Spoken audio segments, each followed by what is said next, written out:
Quero agradecer a Deus pela vida de todos vocês que estão aqui conosco nessa noite. É uma grande bênção, é uma grande oportunidade que Deus nos dá para sempre ouvir a palavra de Deus, sempre fortalecer os nossos corações.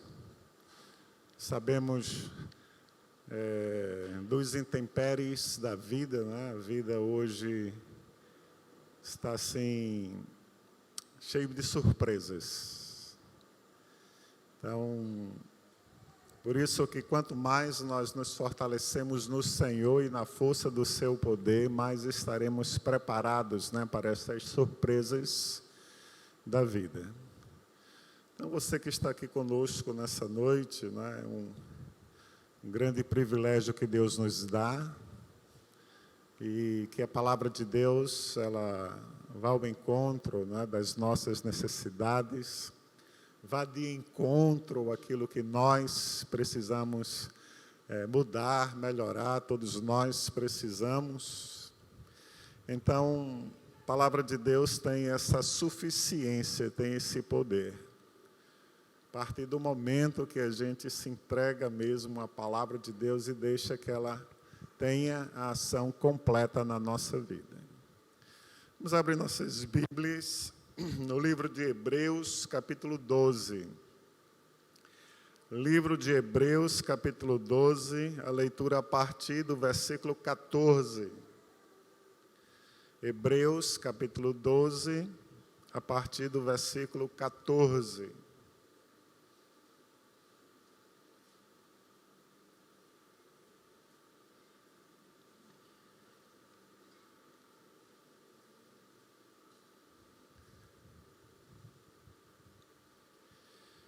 Hebreus 12, versículo 14, diz assim: segui a paz com todos e a santificação, sem a qual ninguém verá o Senhor, atentando diligentemente para que ninguém seja faltoso, separando-se de Deus, nem haja alguma raiz de amargura que brotando vos perturbe, e que por meio dela, desta raiz de amargura, muitos sejam contaminados. Nem haja algum impuro ou algum profano, como foi Esaú, o qual por um repasto, ou seja, um cozinhado de lentilhas, vendeu o seu direito de primogenitura. Pois sabeis também que, posteriormente, depois de alguns anos, quando quis herdar a bênção paterna, foi rejeitado, pois não achou lugar de arrependimento, embora que com lágrimas o tivesse buscado. Então, o tema de hoje é bastante sugestivo, né? Você só dá valor às coisas quando perde? Essa pergunta, não é, que todos nós precisamos responder diante da palavra de Deus. Será que nós só damos valor às coisas quando perdemos? E a pesquisa diz que sim. Muitas pessoas, né, perguntadas sobre essa questão do valor às coisas que perdem, então muitas afirmaram que sim.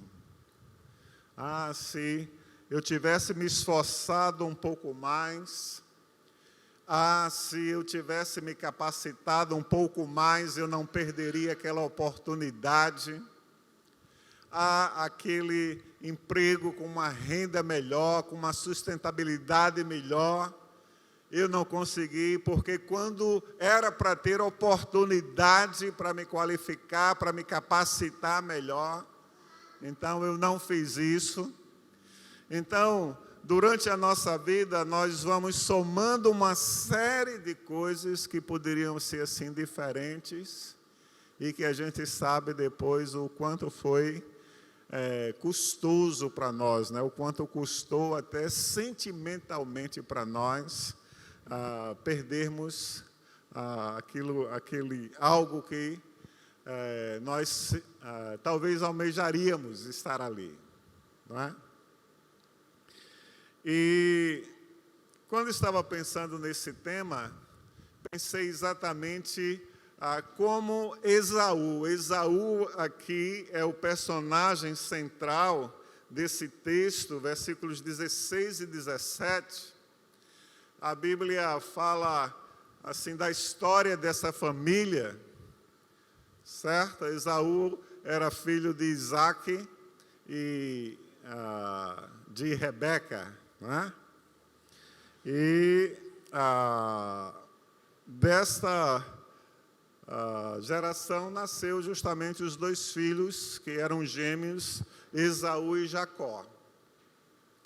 Mas veja bem que durante a vida, durante a trajetória desses dois personagens, a própria história foi tomando rumos diferentes, especialmente como cada um, de livre e espontânea vontade, de livre e espontâneas decisões, foram se aproximando de Deus ou se afastando de Deus.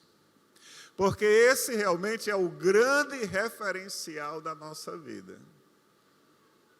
Quanto mais, né, você aqui é sempre estimulado cada noite, você, sua família, que a gente possa buscar a Deus de uma forma diferente, não somente aos domingos aqui, mas a caminhada continua amanhã, que é segunda-feira. Amanhã tem novos desafios, mas com certeza Deus já está nos aguardando lá também no nosso amanhã, para que essa caminhada continue. Então, Esaú, e nos versículos 16 e 17 vai falar desse personagem aqui.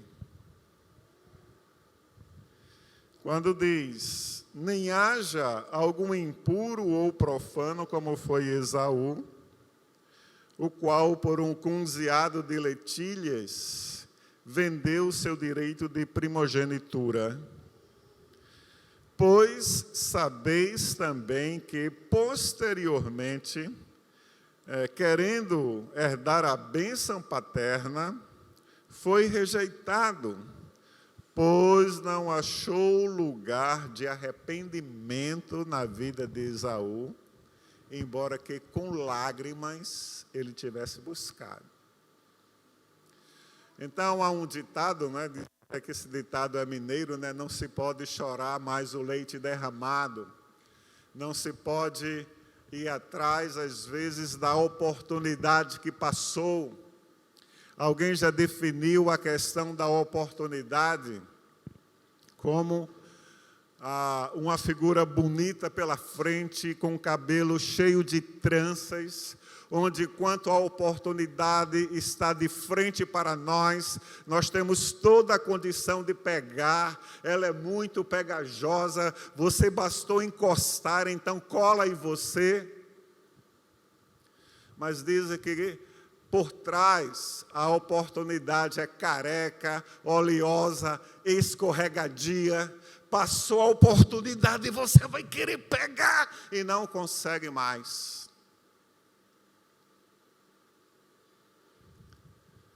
E às vezes essa oportunidade passa e traz realmente uma sequência até emocional.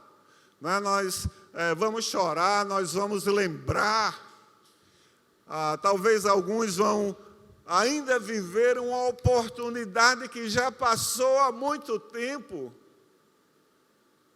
Mas passou. Talvez você vai chorar aquela oportunidade.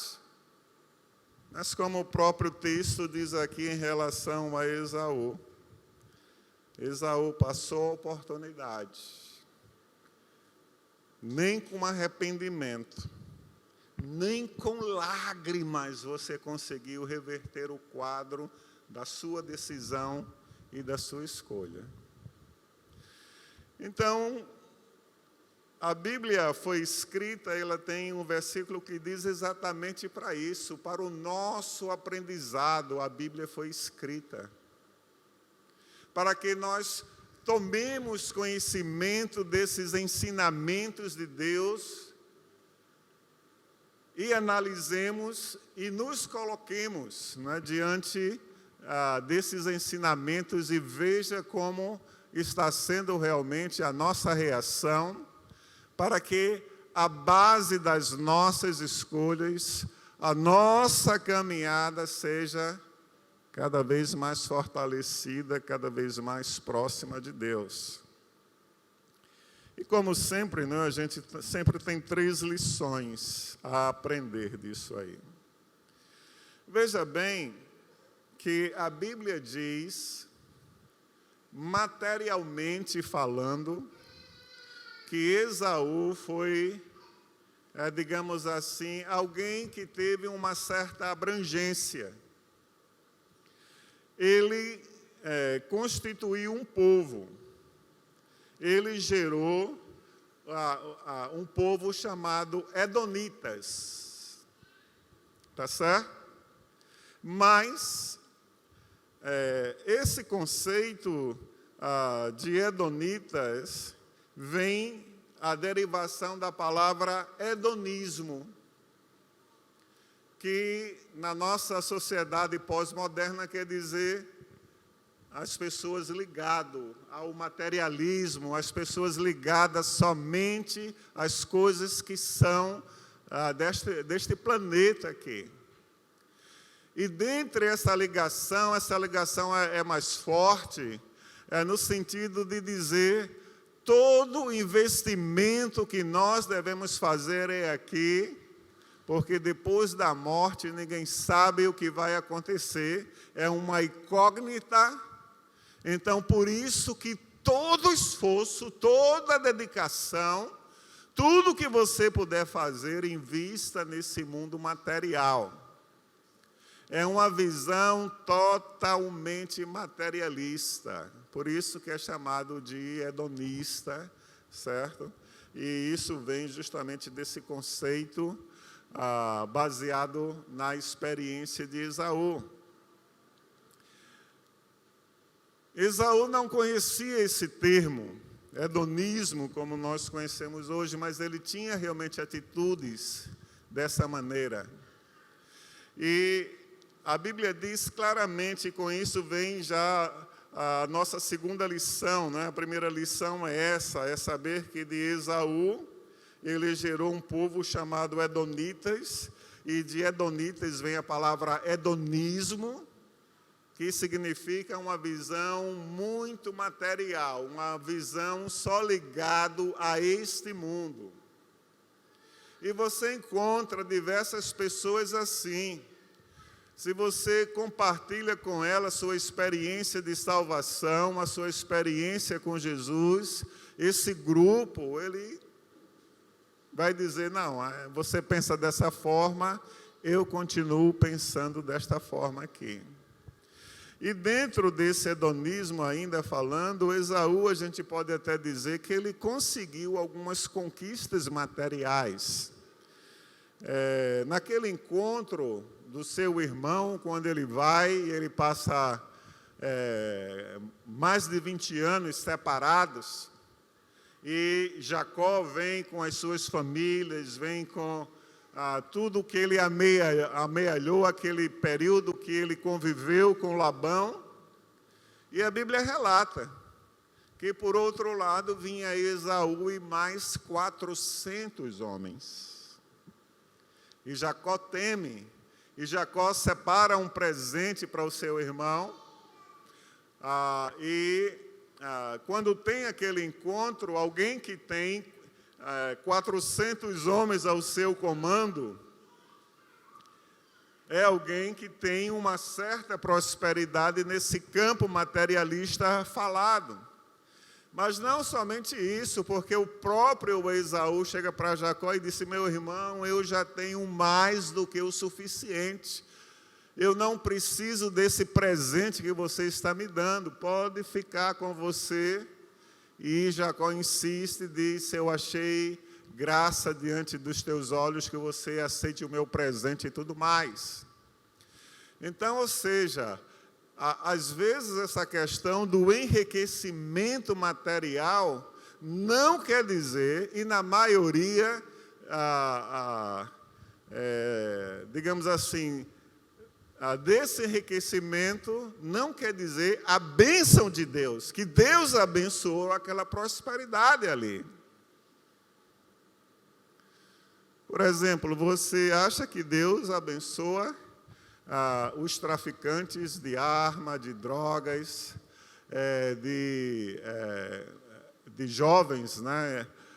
Jovens que sonham com a carreira de ser modelo, artista, e são induzidas e vão para outros países até, e chega lá e entra realmente no tráfico da prostituição, ela vai ter que vender o seu corpo e tudo mais, etc. tal. Então, por trás dessa rede do armamento, de drogas, do tráfico de pessoas, há muita gente ganhando grana que a gente passaria aqui 20 anos só contando cédulas de R$100. Muito dinheiro envolvido. Mas de sã consciência, nós não podemos dizer que não, ali está a bênção de Deus. Não, ali está o enriquecimento, mas não a bênção de Deus. Então foi no caso de Esaú, porque o versículo 16 e 17 fala das suas próprias escolhas.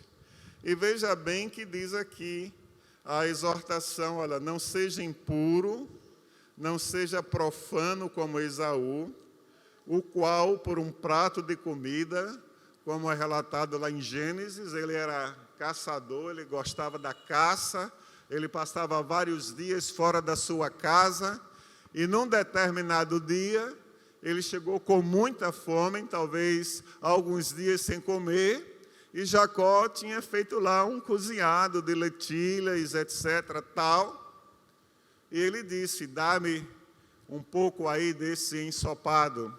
E Jacó disse: se você me transferir o direito de primogenitura, eu te darei o alimento. E ele simplesmente disse: que me vale esse direito de primogenitura, se eu estou a ponto de desfalecer de fome? E transferiu para Jacó o seu direito de primogenitura. Queridos, o direito de primogenitura era assim algo sagrado, né? Alguns direitos para o filho primogênito. O primeiro filho, ele tinha direito à porção dobrada de tudo que os seus pais amealhassem durante a vida. Então, a sua herança, o primogênito, ele tinha o dobro de todos aqueles outros irmãos. Então, o primogênito é o vigor da força. O primogênito é considerado o filho saudável, o filho da saúde do casal, aquele que chegou primeiro. E no contexto hebraico, tinha assim uma relevância muito grande você ser primogênito. E simplesmente, aqui o texto diz claramente que Esaú desprezou aquilo ali. Desprezou. Transferiu para Jacó o seu direito de primogenitura.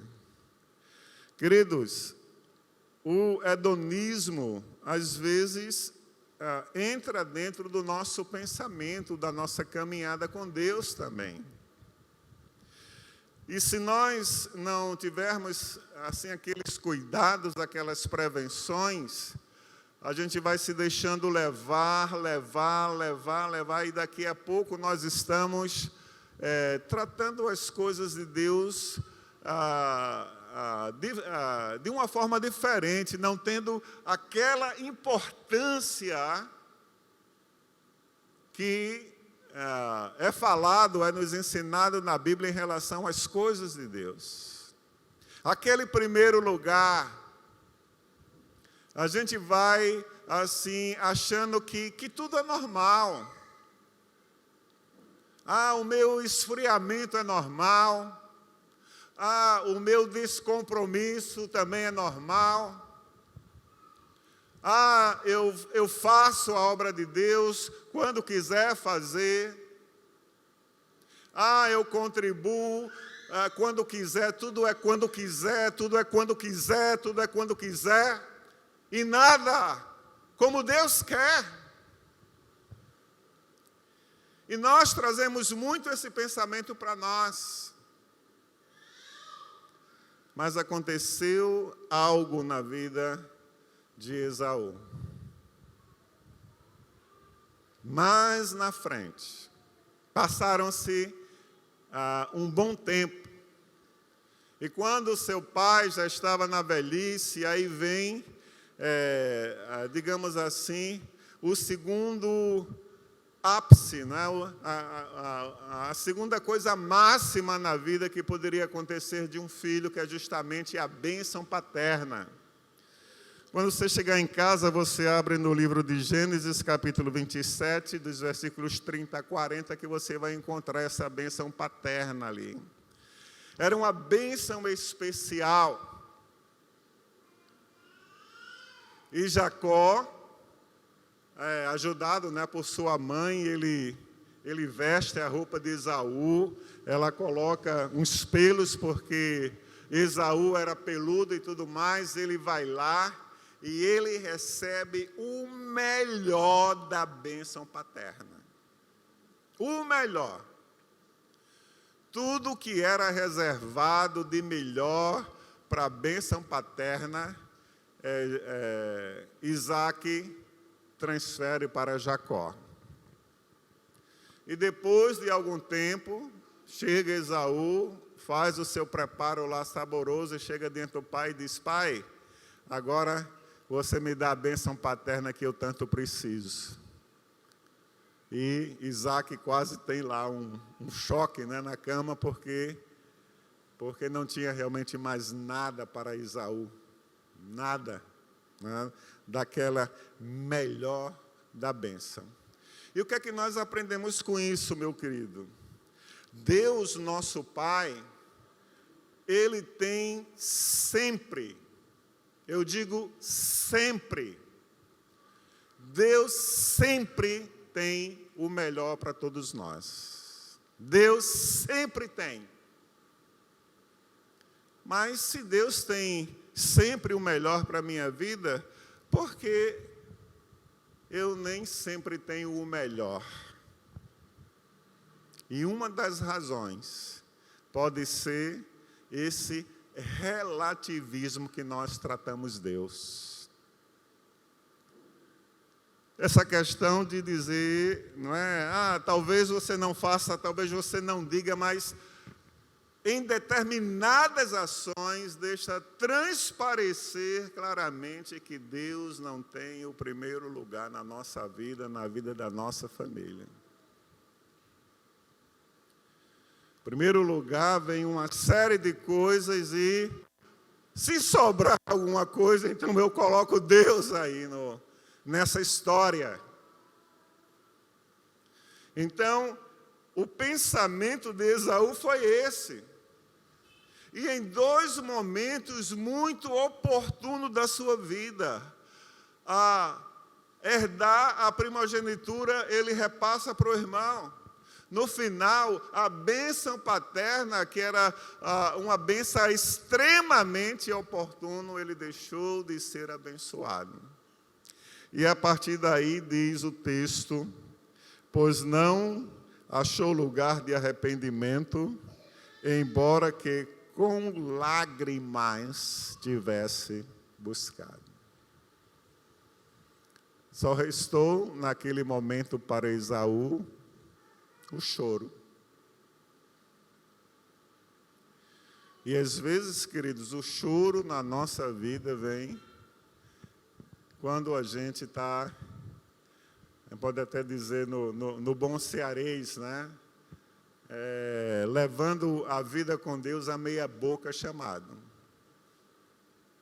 Deus não tem, digamos, aquele lugar especial na nossa vida. É o que sobrar, Deus. Deus nos chama para alguma coisa e a resposta que a gente dá para Ele é: não, Deus, o que sobrar? O que sobrar, se tiver tempo, então eu vou fazer isso para Ti e tudo mais. E assim, as coisas vão acontecendo naturalmente e vai tendo acomodação e vai se passando os anos. A gente pensa assim que se desobedecer a Deus, na mesma hora a gente vai ser fulminado e a gente vai morrer, e isso não acontece. A gente diz: oxi, eu tô tão assim para as coisas de Deus e nada acontece na minha vida, eu não fico doente, eu não falto trabalho, eu sou abençoado nisso, e a gente pensa que as coisas estão tudo certinhas, sem estar. Porque é a terceira lição de tudo que nós devemos aprender. Todas as nossas escolhas e decisões, né, especialmente as que não são dentro da vontade de Deus, tem as suas consequências.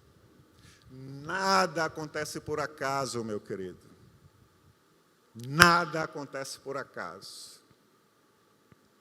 Tem as suas consequências. É por isso que, às vezes, nós entramos numa crise existencial, né? Quando estamos diante de uma tensão muito grande, a gente é capaz até de perguntar: por que isso está acontecendo comigo? Quantos de nós, durante a vida, em algum momento, disse: mas Deus, por que isso está acontecendo comigo?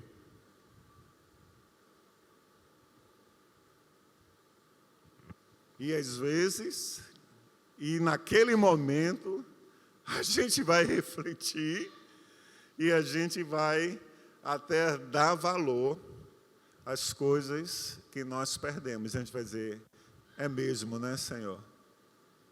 Eu tive aquela oportunidade e deixei passar.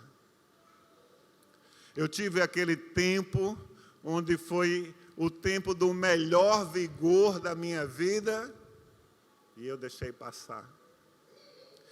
Eu tive o tempo da maturidade, daquela idade que a vida já me fez refletir de uma forma melhor e eu deixei passar.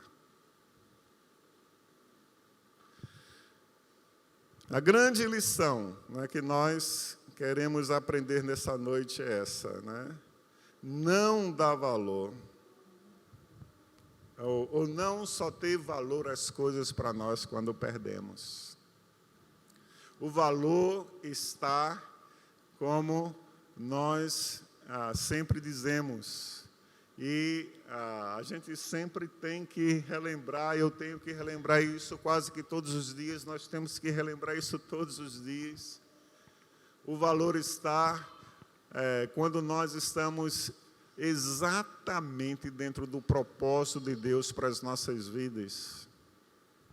Então, quando estamos dentro desse propósito de Deus nas nossas vidas, a vida se torna plena, queridos. A vida tem realmente um gostinho assim a mais, um sabor diferenciado. Então, por isso que deve ter esse questionamento, deve ter essa reflexão sempre do nosso coração, se nós estamos vivendo aquela vida assim, do propósito de Deus, que agrada a Deus, se nós estamos tendo as nossas decisões corretas para com Deus. E é isso que vai realmente nos orientar todos os dias da nossa vida. Porque para que depois nós não possamos chorar o leite derramado. A grande lição desse texto para mim, quando pensei nele há muitos dias, é justamente o final. Os propósitos de Deus para as nossas vidas são oportunidades extraordinárias. Como falei aqui, a oportunidade é algo bonito, é colante. Você pode pegar a oportunidade parece aquele personagem Rapunzel, tem cabelos grandes, mas só na frente. A oportunidade, enquanto está na sua frente, queridos, ela vai passando, você pode se agarrar, nem que seja no último fio de cabelo dela. Mas você pode segurar a oportunidade. Mas, como já disse, por trás a oportunidade é careca, escorregadia, não se pode mais segurar. Passou a oportunidade, você vai querer correr atrás, você vai querer se agarrar na oportunidade. E, já passou. Foi isso que aconteceu com Esaú. E quando ele reconheceu que essas oportunidades passaram, ele chorou. Ele tentou realmente buscar com lágrimas, mas não conseguiu. Veja bem, qual é o legado que a Bíblia fala de Esaú?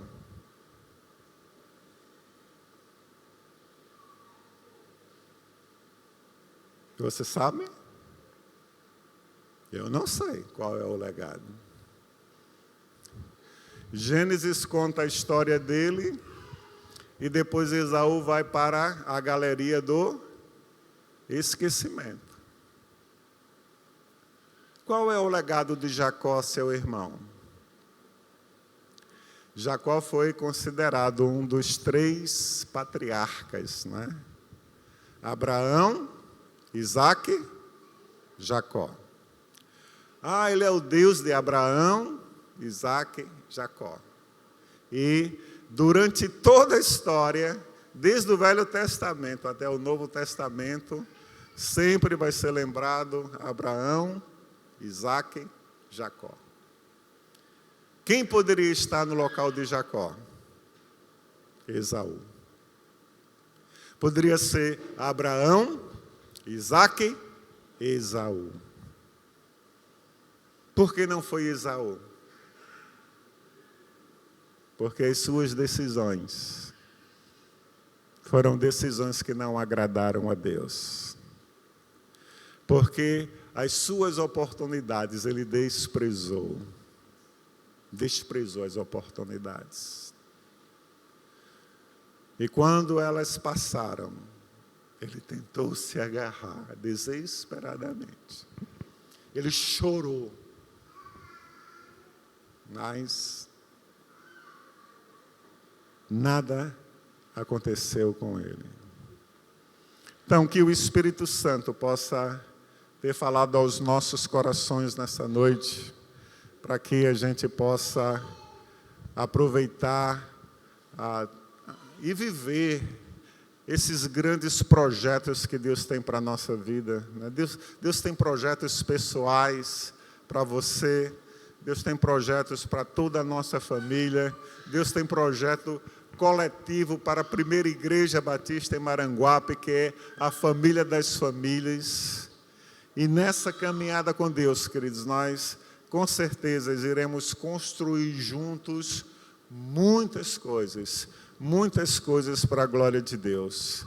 E a nossa oração e o nosso convite é que você pessoalmente, ou você em família, possa construir juntamente conosco esses propósitos de Deus para a primeira Igreja Batista em Maranguape. E isso envolve você pessoalmente, envolve a sua família, envolve o conjunto de todos. Amém?